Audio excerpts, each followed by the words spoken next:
Welcome to Quick Shots, a short format traditional archery podcast, where we introduce you to some of the world's most influential traditional archers, and occasionally, some random dudes. And don't forget to check out our sponsor, archerypass.com, for all your traditional archery needs. Hey everyone, welcome back to Quick Shots. I'm your host, Mick Chambers. I'm here with Alex Melnik, Team Canada barebow. A phenomenon in the sport, came from out of nowhere. Out of somewhere. Canada is a country. You're Canadian, Mick. I do. I realize that. I wore this for you. I wore this for you. Like, very nice. I appreciate that. I'm trying to be. I feel right at home. I'm hiding in my basement right now because my kids are asleep, so you can see some weird stuff in the background. It's in the basement. No, it's all good. It's all good. It's all good. Okay, we'll try and be as real quiet as we can. All right. Hey, so typically we'll go through. You can text, email, fax. I think you guys fax, right, in Canada mostly. Alex, and he'll tell you all the stuff that we normally talk about on the show. But today, Turney, we want to talk about Turney, about your Team Canada and your edge of the seat sort of. The whole thing was just like, it was exciting to watch. Like, I was just refreshing the screen, where is Alex on the scoreboard, and talk us through that. So what we got coming up here is, what I'm going to do is something totally different. I want Alex to talk a little bit about the qualification rounds. Even Alex, feel free to go over like what it took you to get there and all that stuff. And then we're going to go through the video of him fighting it out with David Jackson from France, which is a weird French name. David Jackson. He's half English. His dad is from the south of England. Yeah. I didn't know until I met him. So cool. Yeah. It was just it's a weird. Okay. So, all right. So, and Jackson, world-class shooter, as is Alex. Oh, yeah. But hey, yeah, he is. You guys are both great. So talk to us about a little bit. So what is it? What was that? What tournament was that? That was the World Archery 3D World Championships, and it hadn't been held in a while because of COVID. So usually they do it on every odd year. So like 2001, 2003, 2005, all the odd years, that's the 3D World Championship, and all the even years is the Field World Championship. But that was totally thrown out the window because this was an even year, and the 3D World Championship had been delayed. That was supposed to be in Turney. It had been delayed for so long that they're like, just let us have it.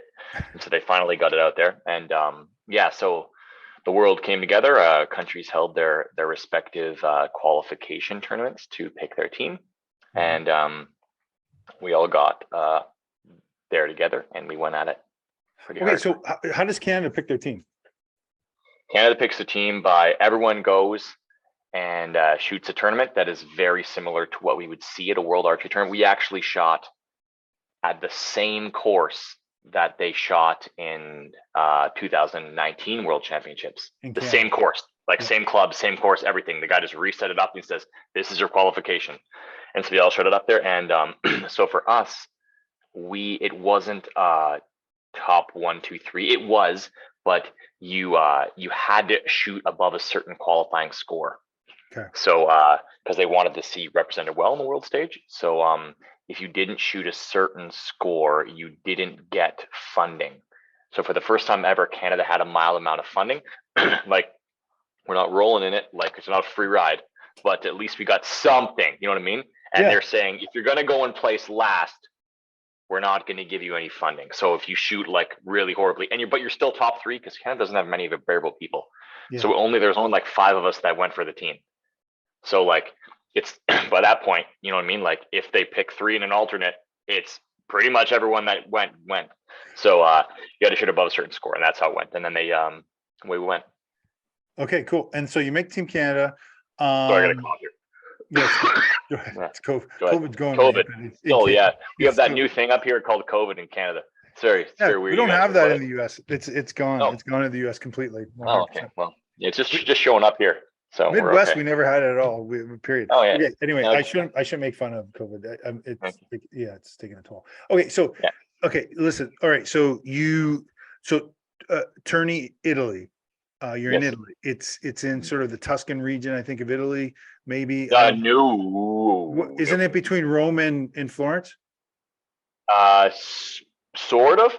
Like Florence is more north east, Yeah. and Turney is more a little bit north, but more west. Okay. All right. Sorry, other way around. Other way around. I will put Turney is yeah. But you Florence, flew into Rome, right? Correct. it's similar, like kind of mountainous, kind of foothills, Okay. kind of like that same foresty region. Similar cuisines of Italy, like similar things that they would eat there. But Florence is still like a 3-hour train ride away. So like Oh, it's okay, still okay. But how far is it still from Rome? How far is it from Rome? an hour from Rome. Hour train ride from Rome. Yeah. Train, plane, buses, whatever. Okay, Yeah. so all right, so you get there. What's the environment like? Tell us about what it's like to be in that sort Well, of I venue. mean, there's a immediate language barrier, and the further you get away from a big touristy city like Rome, the language barrier gets bigger. So, a lot of what is perceived to be disorganization, it's actually not. It's just horrendous miscommunication because of language. Mhm. So everyone's kind of figuring it out. You have to when you first go there, you have to do this thing called accreditation, which is they take pictures of you and you get your fancy ID badge, Mhm. and there's like a kind of an unofficial practice range that everyone's kind of shooting at. They're all figuring it out. Yeah. Of course, you barely see Italy because I'm sure they have some private range that they're shooting at. And they have their own kind of thing. They're all just kind of pilot in there. And then everyone's kind of getting adjusted to the time change if you didn't prepare for that as you're going down. So and you finally get there, and then they're like, okay, now they kind of pump it up, and then opening ceremonies happening, and then the first day of official practice happens, which is like everybody piles onto the range, and you're tight. Like there's so many people, and that they had to eventually make a buzzer. They had to be like, okay, you're only shooting arrows for this amount of time. Like there's no clear line because people will just shoot forever. Like there'll be no ending. They won't wait. So they eventually had we had refs or like World Archery judges that are like, okay, we got a buzzer to say stop shooting, stop warming up. Yeah. We're gonna go do it. And at that point in time, you can kind of you can start cutting the tension with a knife. I mean, I can imagine. yeah, it's for us, Team Canada, like we have never historically been a threat, ever, Right. like ever, and No. especially in men's barebow, like we have not. And no, we have some great shooters here, but like not that caliber. And so no one is coming up to see what we're doing. No one is checking out our equipment. But if you look at like Italy and France and Sweden, like you have all the opposing teams coaches like standing behind that team and like see what's going on, and like, oh, he's got new equipment, like let's check out his new stuff. You have all that, but we're not included in that song and dance because we're not a threat. So like, You weren't. yeah, You were not. I was not. I was not. Different story now. Different story now. Yeah, We'll get to and that. then like that's when everyone's like shaking hands and everything, and there's like a massive everyone brings pins, like pins for their country, and I didn't know that was a thing, and like people love the pins, like they collect the crap out of those things. So that was pretty neat, and I didn't know that people like, do you have a Canada pin? I was like, I gave them all away, and people, like, you know what I mean? Like, what? I didn't even know they're important, and like, yeah, that was pretty cool. And meeting a lot of people, like I'm close friends with a lot of people, even on the USA team. You know what I mean? Like I've seen them all a million times. Like, oh, and so like we're kind of, and even amongst my own team, I would probably be the only one that is friendly with a few of them. Like a few of them know each other, but like I know them all individually. Yeah. So it's like a big gathering, and everyone's, and then you're seeing like these legends like walk by. You're like, oh my goodness, like I started shooting barebow because of you as they walk by. Like, you know what I mean? That was really, really cool. That was super neat to see. And then, but official practice, and then you kind of feel at the venue. They've got this big athlete tent, and you go in there, and they have the athlete storage venue, and all these interviews are going on. Then there's obviously like internally something going on in Italy that it is very like prestigious for them to hold over, and there's lots of media coverage that they do not care you exist. They're just there for the Italian athletes.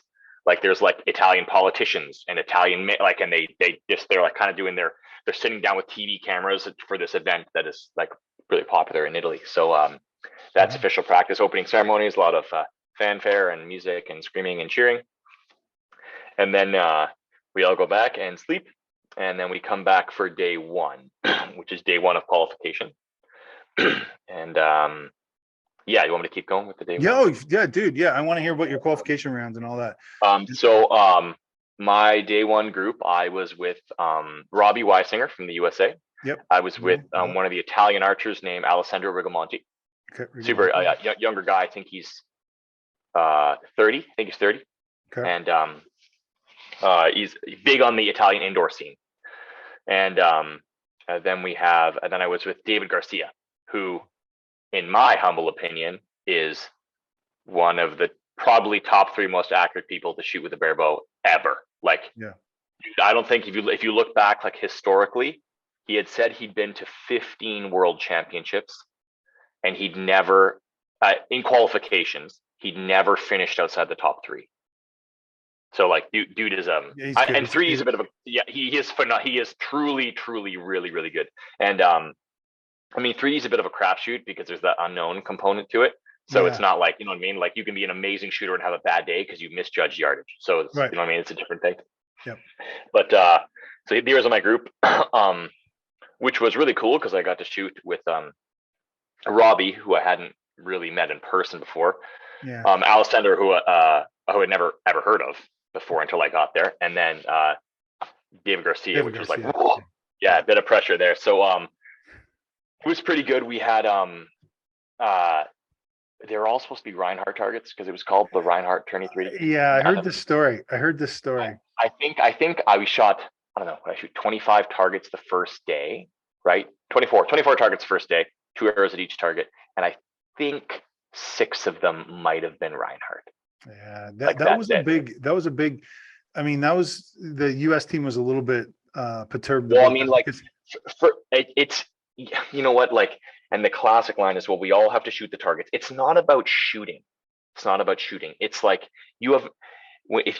if everybody is of a certain skill level of shooting, like, for example, at the top 30 guys are all like really good shooters. It's not like one person's going to distinguish themselves above the best at being the best shooter, because that's not what it's about. Yeah. If that's the case, then it's just a game of who can judge the yardage the best. Yeah. And if you walk up to a target and it's 3/4 of the size you thought it was from that far away because you've never stood beside it before, that's a problem. Yeah, like, that's a math. Yeah. And then it's a problem unless you have been there, and then that's a massive advantage. Exactly. And then on top of that, throw in gappers who literally use reference points on animals from Reinhardt for their gaps. That's right. And which is like completely out the window at that point. So it's an even more benefit to them. I see weird targets in Canada all the time. So mostly Reinhardt, but like, I know they throw wacko targets on me. But this was even a brand that I hadn't even heard of. Like, it wasn't like I know there's a brand called SRT, which is huge in Italy. Yep. But like, I was like, well, maybe there'll be SRT. I'd like looked up SRT targets just in case something weird like this happened. And I was like, they're not even SRT targets. Like, what am I looking at? And there was tons of like, it is the World Championships. You expect it to be a hard course, and it was not the hardest course I've ever shot, but it was very, very difficult. Everything was super small. But let's put that in context too, because the Canadian trials, sometimes I think you were telling me this one time before, or someone from Canada, like there's some wicked crazy shots there. So you've seen amazingly tough. Our trials. Yeah. So our trials was not that hard. Our trials wasn't, like, in the grand scheme of things. I went off the course. I was like, okay, meh. You know what I mean? Like, not a big deal. But our nationals in the past have been like, like, nasty. Like, I remember, just for perspective, so we don't have the rule in Archery Canada that the target has to be facing you. Oh, you can quarter the target away. Yeah. So like, you can, therefore that dramatic, you can like shrink the size of the kill zone the more you quarter it away, right? Yeah. I remember shooting a bedded elk several years back that was so quartered away, I hit the 8 on the other side of the target, and my shaft was laying across the 11, and I got the 11. Like, think about like that. And like, I'm sure there was some weird deflection going on in the foam, because that seems like crazy, but that's what I mean. Like, my arrow was like no, like so angled in the foam, I got a way higher score than what Wow. I'd shot. Wow. Yeah. Yeah. Super, super strange. Like, so, Yeah. so we have some, nasty courses, but, this wasn't hard, like, that type of hard. This was hard. Like the target we're shooting at, okay, it's 15 meters. Okay. So it's not like that's 16 and a half yards for Americans. Yeah. That's not an outrageous distance, but the kill zone on the target is, I'm not kidding, way less, like less than your pinky fingernail. Like that's the Wow. 11. Wow. So, like no one's expecting you to center punch both of those from 16 and a half yards. No one's expecting you. So an 8 on that is a great shot. Yeah. You know what I mean? It's a Yeah. great Yeah. shot. So It's a, yeah, like it's a, so it's that kind of course when no one is expecting you to ace it. So if you yeah. go in with the expectation to ace it, you're going to be like, this is the hardest course I've ever shot. But if you go in the expectation to beat other people, then it's a totally different vibe. You know what I mean? Right. Because Right. everyone, Right. Yeah. Yeah. there's But I mean, a, that mental game can get to you because you're even like, oh yeah. am I shooting shit? And I know I'm Yeah, shooting shit. dude. Is everyone else? Yeah. So the second day, so the first day I finished the course like, oh, I hope that puts me top 10. Like I know I'd finish first in my group by Yeah. not a big margin, by like 6 points, like Yeah. not a huge margin. And I was like, oh, I hope that keeps me top 10. I really don't want to have a huge battle tomorrow or get stuck with a brutal group tomorrow. And I was in second. I was like, Yeah. what?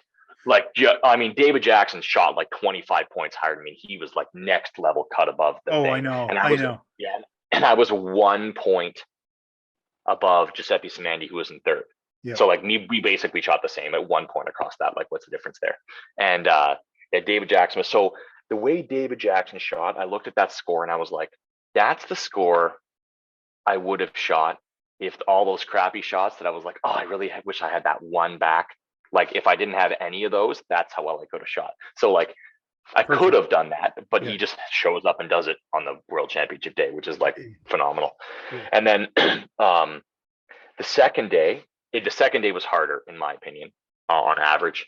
And at the top of the hill, so Giuseppe Simandi and David Jackson just started hammering like the whole way, and I was like, they were cut above me, and I remember them shooting like a double 11 on some, both shooting double 11s on some ridiculous target, and I shot like a 10 and an 8 on it, and I was like, oh guys, not my day today. And David Garcia, who was in my group again because he finished fourth, came and put his hand on my shoulder. He goes, no, you're shooting like a champion. It's just those two lunatics I that know. are like just like night and day. And I remember like I thought I was shooting like crap until I got to the top of the mountain, and I heard the scores from the group that was just behind me, who was like Dwayne Martin and like Frederick Lundmark, like legends, like Yeah. guys that Yeah. have Frederick. won this shit before. And I was ahead of them, and I was like, oh, maybe I'm not shooting like shit. Those guys are just doing so good that it's making me feel like shit. Exactly. And that just it just plays in your head hard. So at the end, I dropped one position at the end of the second day, and so for those finishing top 2 is what you want, because then you get buys right to the semis. You get buys You right don't to have to worry. the Yeah, and admittedly, the hardest part is the shoot downs for sure. So they eliminate like so many levels of the shoot downs, because even finishing just one position below, I had to shoot 2 matches, and just to get to the semis. And the 2 matches I have to go through are the people that have already fought their way up. Yeah. So like they're good. You know what I mean? Like it's not like I'm fading some low level dudes. No, I have to they do it. So I ended up being first of pool A, which is supposed to be the best position to be in other than the top 2. Right.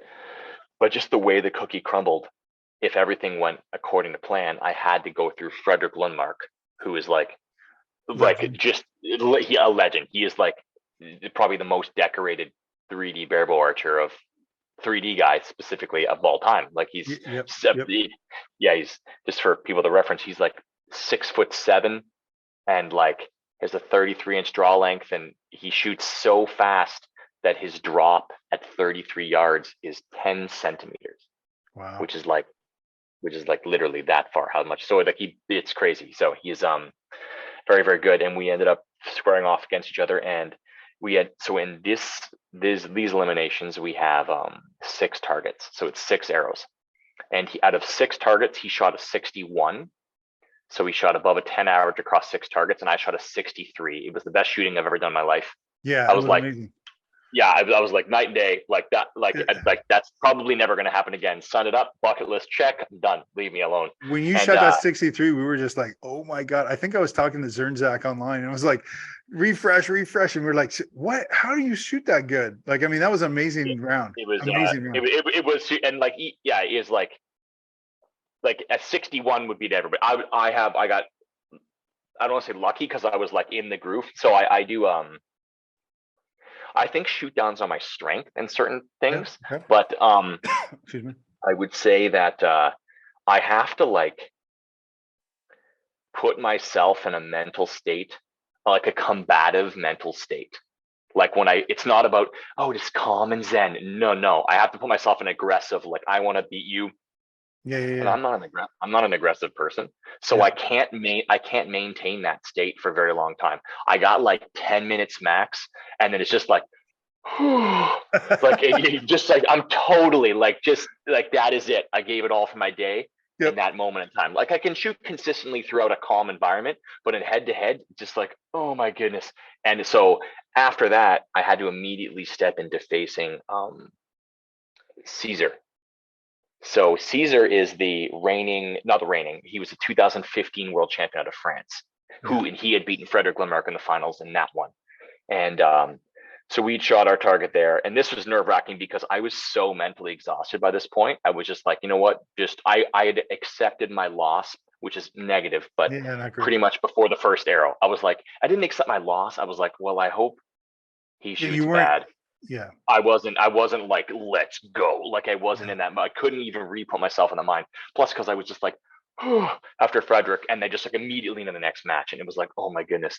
So he was ahead of me by 3 points going to the last target, and my team had not left, but my team had like checked out cheering for me. To like, oh, whatever, you know what I mean? Like they're just kind of like talking amongst themselves and Yeah. meandering back to the bus and everything like that. And there's one guy left cheering for me, and it's Robbie Weisinger from the USA, and he's Nice. just sitting on the sidelines, like just losing his mind. He's like, yeah. And I shot an 11 on the final target, which is a 33-yard bore, Huh?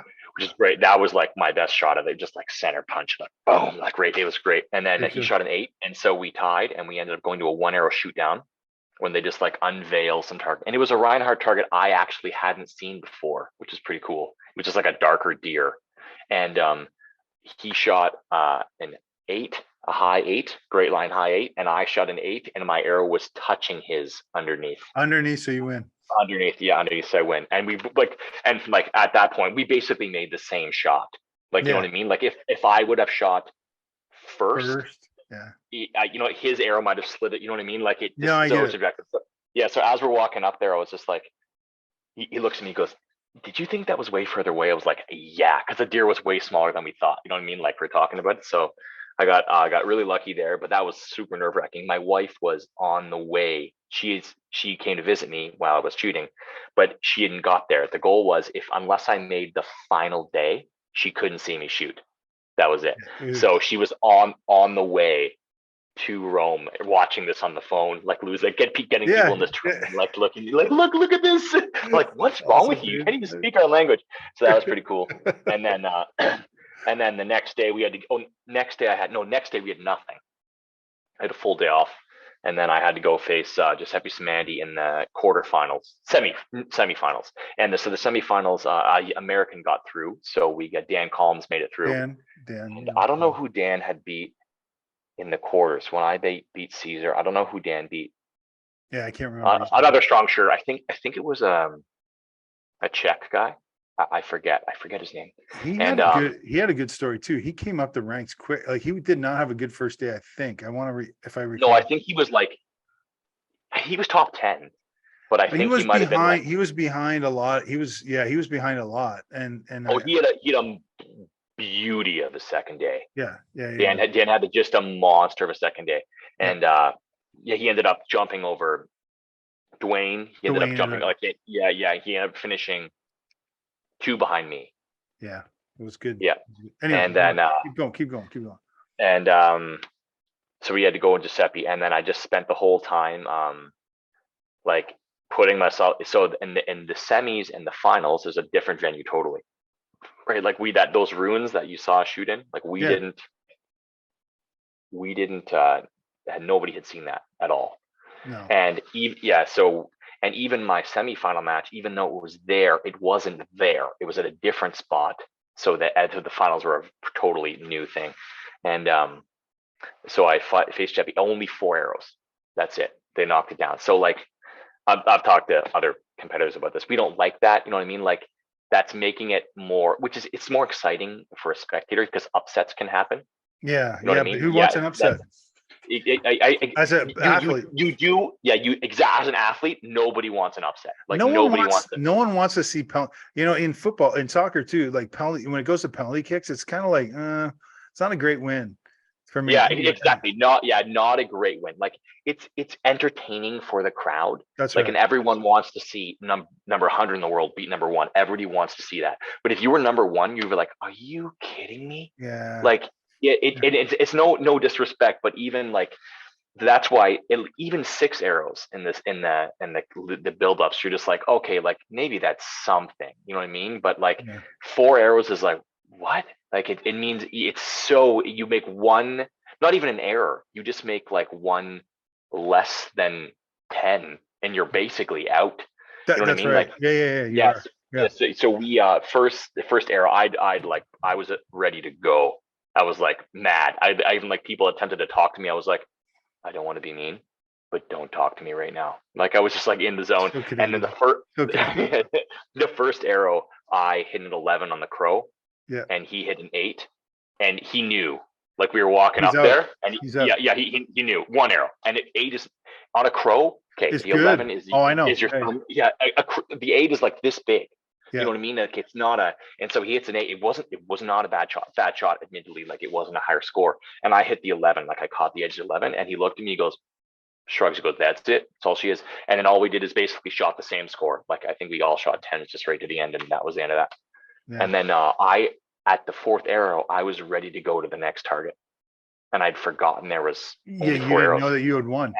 And he just turned to me and goes, congratulations. And I was like, unbelievable.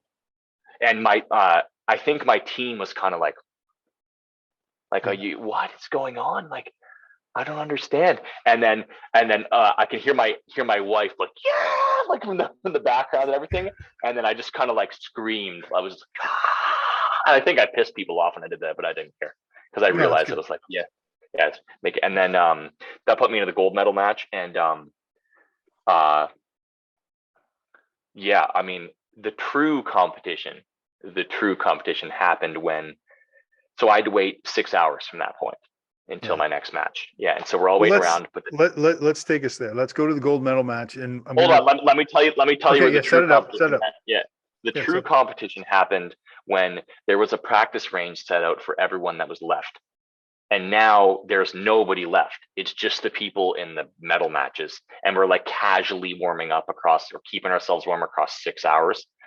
And the true competition happened is when me and Dan Collins were seeing who can hit the turkey in the head from 30 meters. And then we just started having like individual competitions on the practice range. And then David Jackson steps up and joins us on the practice range, like doing these little mini competitions, like who can hit the bird in the eye, who can hit this. And then Giuseppe Samandi comes up. And so it's the top 4 guys all shooting at these. And we're all like, our arrows are all touching, like in every target. And it's just like, you know what I mean? Like we're all friggin' champions. You know what I mean? Like anybody could have won any medal at that. It's just whoever got lucky that day. I mean, like, don't get me wrong, the higher skilled archer in that event obviously wins, but like it just shows the skill level that we're all like so tight at the top. It's not like there's no cuts above. But you can play that video. I've never actually watched it because I know it makes me super, super angry just thinking about it. But you can walk me through it. Watch my rage bubble over. All right. So can you see what I'm sharing? You're making me watch it. Look at that. Yeah, I'm gonna make you watch it. So the guy on the left, that's you. And who's your coach here? That is a guy named Rainey. He's not a coach. He's our team manager. He's actually the club owner of the club that ran the 2019 World Champs. Okay, great. And then and this dude on his own here, smiling guy, Dave Mr. Jackson. Yeah, Mr. from Jackson. yeah, he's a quick. And by the way, this guy in the middle, his name is Jesus. Yeah, I know. So I was telling that to people back home. Like, so the coolest, actually, the coolest and also most upsetting thing about this, what we're about to watch here, is so many people back home that had never seen archery in any level competed at it all.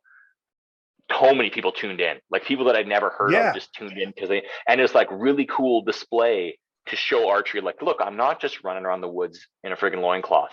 You know what I mean? Like, it's an actual event and it's a sport type of thing. And the biggest kick my aunt and uncle got out is that we're shooting in Roman ruins and that guy's name's Jesus. Yeah, Like, I thought that was the most ridiculous thing, and they just laughed. Yeah, it was just that's the irony, the irony. Like, unbelievable. Let me roll through this, and then I'm going to pause at a certain point. There you are, pointing up to heaven. Get ready for it. You are, dude. How you feeling right here? I don't remember. How do you feel about this right now? You don't remember? No, I do remember. I remember quite clearly what happened. So again, right here, I was so emotionally exhausted after the match with Giuseppe Samandi that I had spent so long, probably like an hour and a half, trying to put myself back into that mental state. Yep. And I kind of achieved it, kind of didn't achieve it. And then I walked from the practice arena, which is like a 300-meter walk, and they made me wait in the media booth. So here I'm trying to hold on to that mental state of like, I'm in the zone, and I'm not in it.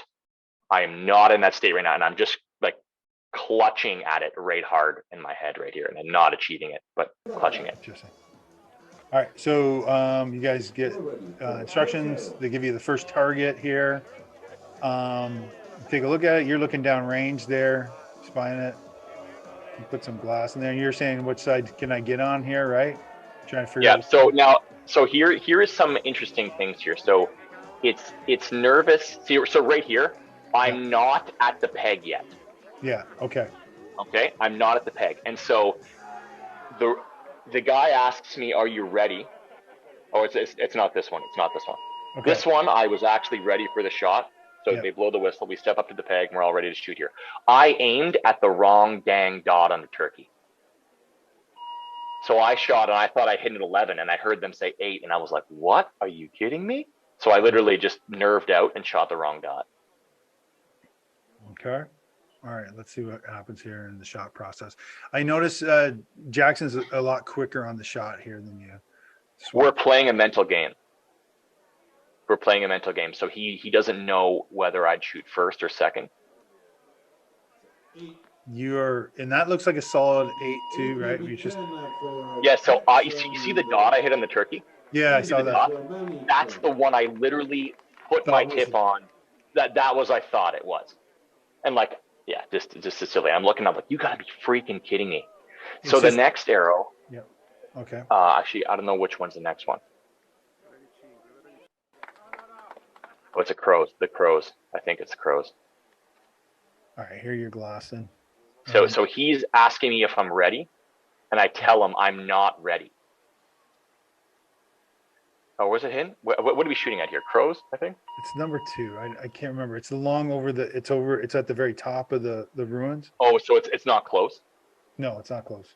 Yeah. So he's asking me if I'm ready, and I said no, I'm not. And he's not supposed to usher us towards the stake until I say I'm ready. And he's just like, "Oh, ready to go." So away I went. So I'm not. I have no idea what the range is on this target. And you're like no idea. Wait. You're playing with your plunger there. I play with my plunger all the time. All the time I do. Really? All the time. Mess around with it all the time. Yeah, it seems like we can't get into that. That's another show. That's a rabbit hole. Yeah. Okay. There's David. So people ask me, like, how are your shots? I actually felt okay about all my shots. I felt horrible about my yardage judging. 11. And he's not supposed to shout that while I'm at full draw, right? No shit. Yeah. Sorry about that. This is riveting podcast material. There we go. Okay. Yeah, no, we got through it. And I thought you were going to ask for a drink of water there. Yeah, can I have some of that? Yeah, that's what you were doing. Yeah, so that pissed me off too. I remember seeing that. I was like, why is he yelling while you guys are shooting? Yeah, he's not supposed to. I'm not sure if he's bitter that I beat the other Italian, but I think he's just angry. And so this one's the crows. This one was a pretty easy shot.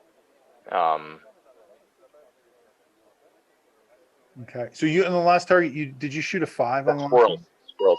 I think so. I think I shot a 5 on the last target. So you got a 5, 8. It was a good line. It was just way too high because the guy rushed me through my yardage judging. Yeah. But at this point, do you think you're out of it? Oh, I know I'm out of it. I know for a fact. Unless he does something colossally bad. Which is I have two targets left, and he's up by 8 points. And like there's all he's got to do, like, you know what I mean? Like, even if I shoot 2 10s, he shoots 2 5s. He's like, he shot a bad shot there. This is the one that I hit fine. 10 or 11. Okay. So I know I'm finished now. At this point, I know I'm done, even though I made a great shot. Yeah.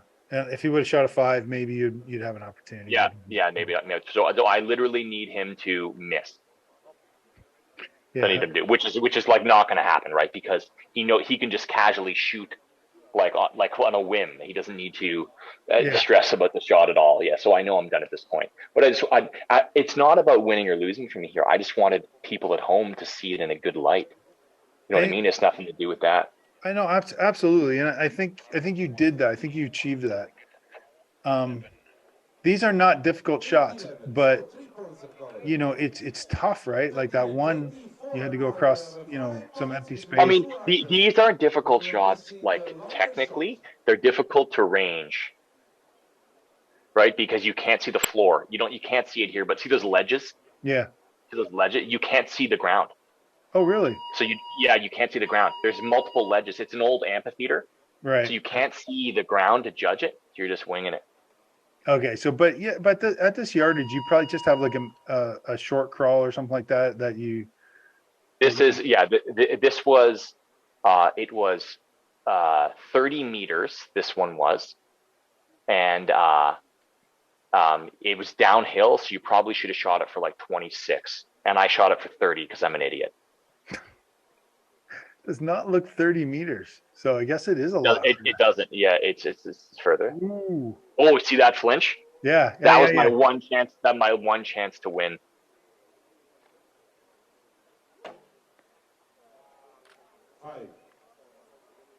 Yeah, that's this bad shot. And he fucking, sorry, excuse me, he nails it. Oh yeah, he smoked it. Yeah, he smoked it. He deserved that for sure. But okay, all right. So that's it. So that's the that was the demise of William Melnik. No, dude. Yeah, we were so proud of you. My international career is over. Canadians and Americans alike, I think a lot of people were cheering you on and cheering for you. I think it was amazing. I think you did fantastic. I think you represent your country really well. And like you had said at the beginning of the podcast, it's like Canada put these restrictions on you, and then so one, you said Canada put these restrictions on you. We're not just sending guys out there that aren't going to do well, but you proved to Canada now that, hey, we take this shit seriously. And then secondly, there was the other, the world doesn't care about Canada. Like the world doesn't care about you as barebow, but they do now. They do now. They have to take you seriously, right? Yeah. That's pretty cool. Yeah. And I think that you achieved a ton. You achieved a ton. So congratulations. I appreciate that. Thank you. Yeah, thank you. I feel like I did. Like I'm 1000% happy with my placing. Like, you know what I mean? Like that's super amazing. You know what I mean? My goal going out there was like top 10, like that was the goal. And then, I was like, even my wife's now like, wow, you are good. I'm like, yeah, I know. She didn't know. She didn't know before. She didn't know before. No, she knew what I was, but she like. Well, also like it's really difficult to look. There's backyard heroes. Then there's people that are really good, and then there's people like that are really good and don't know how good they are. And then there's people that are really good and they know how good they are because they've seen it. And then there's people that are really good but have never been in the world. There's all different levels, and I knew I was good. You know what I mean? Like, obviously, I'd won stuff in my country before, and I've posted, like, normal scores and everything, but I had no idea how I stacked up on the world stage. Yeah. You know what I mean? So, like, again, there's all different archery events. You can never say who's the best archer never wins every time, ever. It there is an element of luck and external factors that you can't get away from. And I said before, like any one of those top 4 guys could have won the gold medal on that day. Yeah, Anybody. I agree with you on 3D, but like on indoor, like indoor 20 yards, it's See, indoor highest score wins, where Yeah. just like everyone shoot, highest score wins. Yep, the best can win every time. yeah. But yeah, as soon as you put in shoot downs, yeah. you know what I mean? Like it's pretty much. So I'll use Lancaster as an example. Yeah. Okay. So Lancaster we all are worried about what we can shoot indoors. That's what we're worried about. When in reality, that's not what Lancaster's about. That's not, because just make the cut and beat someone in shoot downs. That's all it is. So don't even stress about your score. Like if you shoot, like, for example, 530s inside is a very good score. Like that will every day of the week put you in the middle of the pack for the top qualifiers at Lancaster. But if you're worried about not being able to shoot a 550 and you can shoot a 530, dude, it doesn't matter. It doesn't matter even the slightest, unless it's for your own personal pride. Yep. Chill out. Like just shoot the score that's going to qualify you, and then worry about the 9 arrows that you have to shoot to beat him in the shoot down, because that is how you win Lancaster. That's the same thing. And that, as we've all seen across every Lancaster we watch, yes, sometimes the best guy wins. But then again, somebody that qualifies 48th can take out so many different people all the way through. We all know that's just a total. Total. Speaking of Lancaster, are you going this year? I might. I haven't decided yet. Ooh. I haven't decided. How about Vegas? Vegas is not in the cards for this year. That's not. Yeah. Well, I'll probably go to Vegas this year. Well, I'm already booked for Vegas. Yeah. I mean, Vegas is definitely a bucket list item for me. I think next year I'll be like, hey, darling wife and children that can walk now, let's go to Vegas, and then we'll see how it is. It's Beat the cold. It's kind of fun. Yeah. So you get away from the cold for a little bit. Yeah. And don't get me wrong. Like Vegas has come a long way. It's not like it's not only a sleazy nightlife type of place. No, you know what I mean? Like it's a full on. Yeah, there's some great places to go. So it's a cool tourist activity. I'm trying to incorporate my family more into archery events. That's the goal. So I think that's a great idea, dude. I think it's great. Tell me about a little bit. So did you take your wife out in Rome and go tour? Yeah. So we as soon as that was done, which she my darling wife was ultimately supportive. She was like my best pit crew ever. And she actually said the archery was probably her favorite part of our whole trip, which is like heartwarming to me. She's so lying. She's so lying. But honestly, though, like where we were shooting that day in the ruins, it was really cool because it was like I remember sitting there to meditate before my shoot, and I was sitting on a cobblestone road, like an ancient one, and I was sitting on a rock with a wagon rutted into the rock. And I was like, oh my goodness, like the historical that I'm sitting on. Older than Canada. Oh my goodness. By ways. Yeah.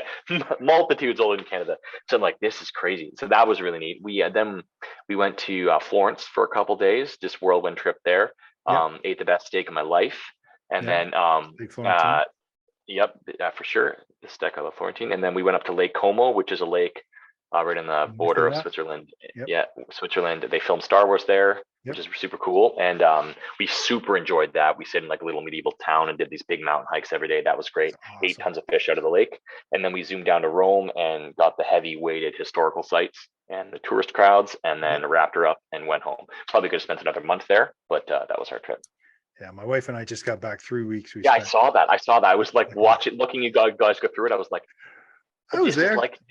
I was just there. I was there. Cool. Yeah, man, I had some, and I can't, I brought back pasta in my suitcase. Like I brought back and it's all gone though now. And I'm like, I miss it. So this is what I think. So growing up, I ate lots of homemade pierogies. Yep. Okay, so that's not the same thing as pasta. Similar, but like not the same thing, right? So, but making pasta was like not alien to me. So we made homemade, I would say not all the time, but like on a regular occurrence, we would eat homemade pasta. So when I go to Italy and everyone says the pasta is the best you'd ever eaten, and I eat it there and I'm like, this is good.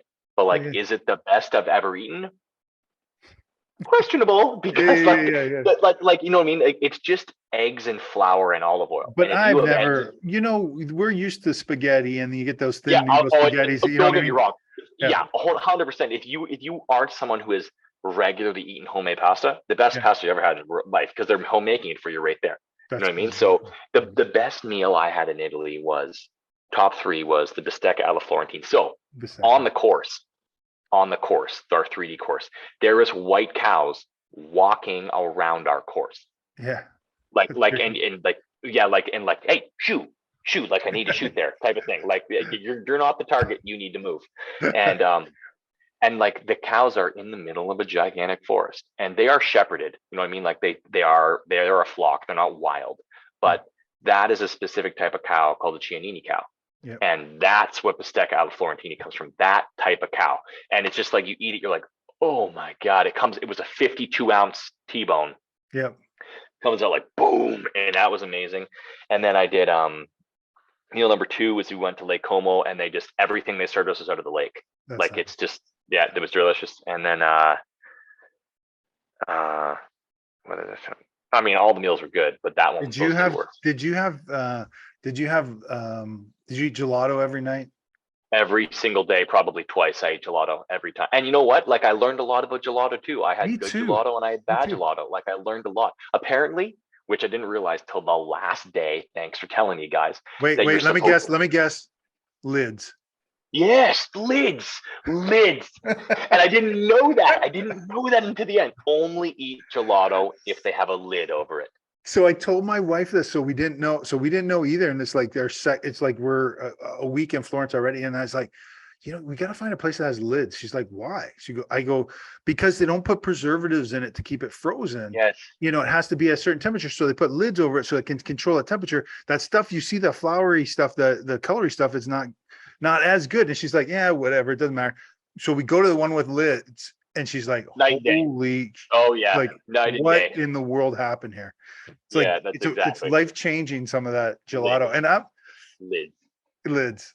Okay, cool. All right. So what else I want to talk to you about? I want to talk to you about, that was brilliant, by the way. Thank you very much for that commentary. That is good content. And I want to talk to you about, so are you sponsored by anyone? Want to give a shout out to anyone? Victory Archery actually is picking me up. So Victory Archery Arrows. There's a lot of people I wouldn't like sponsor. Arcore Grips, the guy's been from Eris. That dude is legendary. Yeah. Sam from Backwoods Composites. He's been helping me out a lot with just like tech and stuff like that. That dude is a carbon wizard. And I choose to shoot what I shoot because I think it works the best. No one pays me any money to shoot what I shoot.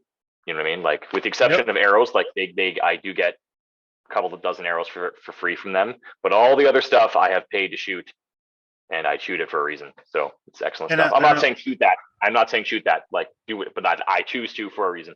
Yeah, and I want to promote your course on the push. Because look, you're like, I'm full up, dude. I'm full up. Promote it all you want, but I'm full. Seriously, like yeah, and like so I can only take a certain amount of hours.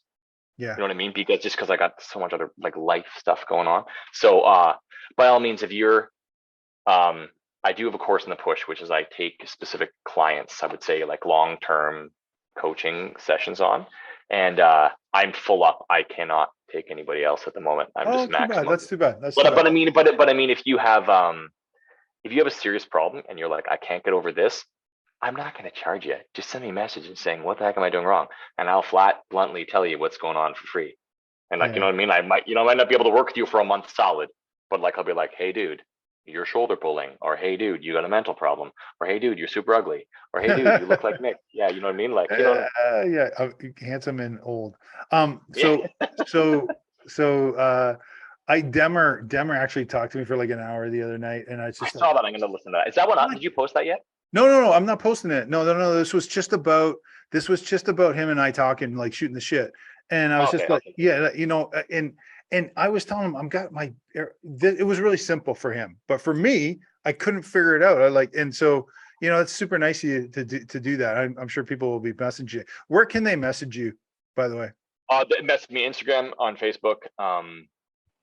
Yeah, those Okay. two. I mean, my wife did convince me to get TikTok. And You- so my rule with her is if you ever see any TikToks from me, I didn't create them. I just took a video and said, "Dear wife, please make this into whatever you want me to do." So that's great. Well, you got to get your brand out there. well, yeah. But My friend, seriously, I don't sell what anything. else? I don't sell What anything. what is well you should. So what is the push doing though? Are they just they're just don't you have videos that people can download and pay like, you know, 20 No, bucks for? it's not a course. It's not a course. It literally is personal online coaching. It Right. literally is. I'm going to sit there and be like, all right. And this is how I marketed originally is, look, I could coach someone from ground zero up to being whatever level of shooter they want it to be, assuming, you know, like whatever their potential, I can do that. Yeah. But you are far better off getting one of the online courses that already exist on the push. It's far more cost effective to do it that way. I'm here when you've taken those courses already and like you've reached a plateau and you can't overcome the plateau, particularly amongst target shooters, because usually when hunters get the most out of those courses, they've achieved the level of accuracy and competency that they want to achieve for their hunting. And competition accuracy is just like a little bit more. And that's what I'm here. And it's more like a dual discovery. Like it might be something that I don't know yet, but I'm willing to throw my expertise in the ring with you and collectively work together and we'll grow you together. That's what I'm more specialized as. I had lots of people come like, "Oh, I have this problem." I'm like, "Have you taken a course?" They're like, "No." I'm like, I'm not saying no, but like go take the course. I promise you it'll be cheaper. Not that I'm expensive, but it's just way more cost effective. Okay. All right. So that's interesting because you're going to just take whatever they have and just make it a little bit better instead of Yeah. changing it Like, to you. yeah. I mean, like, hey, if you want to do it full teardown, I'm here for you, man. Like, you know what I mean? But everyone has a coaching specialty. My coaching specialty, okay, so you get like a Joel, who's like a mental like target panic. That's right. Yeah. You get like a Tom, or a level 4 NTS coach who is very physical and shot process and mechanical based. And both of those things are just as important. But there's a missing link where you can't, how much the mental affects what you are doing physically. So Mhm. so many people say, "Oh, I'm plucking." I'm like, yeah, you are plucking, but that's not something you have to fix. It's what you're doing with your mind that is making you pluck. So no matter what you change to fix the pluck, it's not going to do anything until you change what you're thinking about or what you're doing. And so that's where my expertise coming, linking the two. That's what I Yeah, have, nice. and that kind of elevates you at the end there. Well, you're just selling your course now, and you're going to get like 1 million people. So maybe we clone you or something. I don't know what we do. Yeah, I'll film a course. You know what I mean? Just like, And then just bring beer to ETAR next. Just if you want, of course, you want free coaching from Alex, bring beer to ETAR dude, next. I surprisingly I didn't do much coaching this year. Well, it's because the push didn't have a booth. Usually I sit inside the push booth and someone goes, "Hey, you're Alex," and I'm like, "All right, coming." You know, Can we go to the range? Can we go to the range? Yeah, Can we go to the range? let's go. Yeah, so I didn't actually do that. I didn't do it this much. It was really. Were you at ETAR this year? No, it's tough for me to get there. It's Oh yeah, way. you live in the middle of nowhere. I live in the middle of nowhere. I'm right in the middle of the States, and it's hard to get there because it's so windy. I mean, you got to drive basically. Oh yeah, I don't know what it is. So like, if you go by the crow flies, ETAR should be like 2 Easy. hours from me. Yeah, easy. 2 hours. But why don't they have roads that just go from point A to point B? Why do they have to visit every letter in Roman numeral in existence first and around every mountain and then end up there? I'm like, if you have all the time in the world, you're driving, you're like, this is the most beautiful drive ever. But if you're actually needing to get something, you're like, Pennsylvania, people don't realize how rolling the hills are there. Oh, crazy. It is crazy. Yeah, it just takes forever to get anywhere. It's beautiful, but it just takes forever. It just is what it is. It's interesting how many people shoot archery in Pennsylvania or near Pennsylvania. There's so many of them. Like there's so many. Yeah, it's a hunting thing. It's got to be a hunting thing. You know what I mean? Really? Like, for sure. Yeah, I mean, I think Pennsylvania is more hunters than, well, Pennsylvania for sure is more hunters than all of Canada. Yeah, I would assume that Yeah, too. yeah, I would yeah. assume that just the population wise. All right, thanks. Hey, Alex, thanks very much for being on the show. Really appreciate it, man. Thanks for spending so much time with us. This is amazing content. Thank you so much. Anytime, man. guys. Anytime. Hey, Good for you. I just want to shout out to our sponsor, archerypass.com. Amazing trad stuff. Look them up online, archerypass.com. Anyway, thank you, everyone who's listened this long, and hunt the good stuff.